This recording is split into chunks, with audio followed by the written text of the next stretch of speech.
the dividend. So the last day to buy the stock to get the dividend is Friday.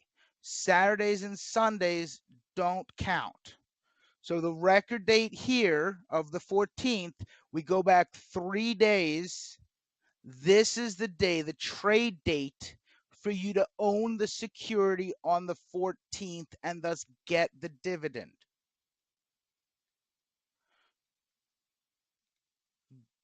Rhonda, are you okay with this? Don too? Okay. I So think I'm gonna leave you off mute while we talk about this, because this one can be a bit challenging. So what's going on? okay, so you're saying the record date is the 14th. Yes. So you go back 2 days, that's the ex-dividend date. But if you go back to 2 days, you said you cannot receive the dividend. You got it. I didn't understand about going back to the ninth, which is, you said the trade date. Ex-dividend means without dividend. That's where Right, the phrase ex-dividend comes from. So if right. the question is, what is the last day that you can buy this security to get the dividend, that's the Friday, the day before the ex-dividend date. The first business day before the Monday is this Friday.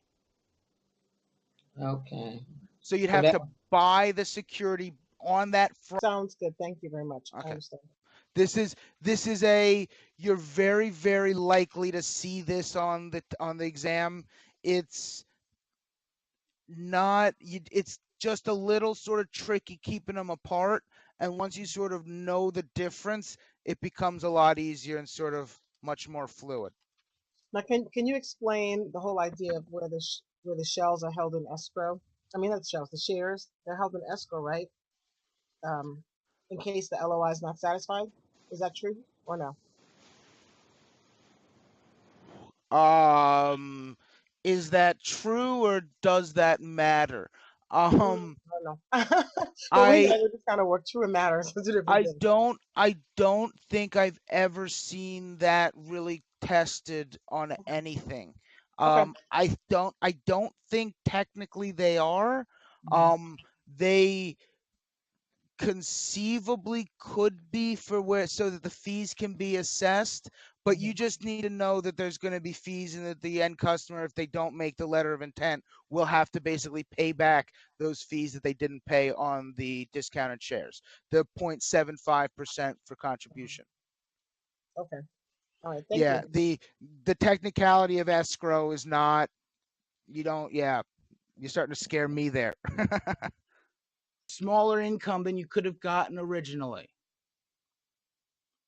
That's why this can be rather severe, but again, it's minimally tested.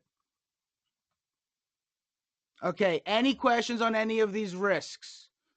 We've now covered all of the primary risks. There are some others, but they're not. I have them on the site. You have systematic versus non-systematic. Systematic is market risk. You can't diversify it away. Hey, Brian. What's up? Um, I'm struggling to think, how will these questions be worded? Are they going to be more like, um, what kind of risk is this? And then they'll describe it and you have to pick from four, or is it, what would a practical question look like that I need to be aware of for, like, how would they ask a question or two on the test with this material?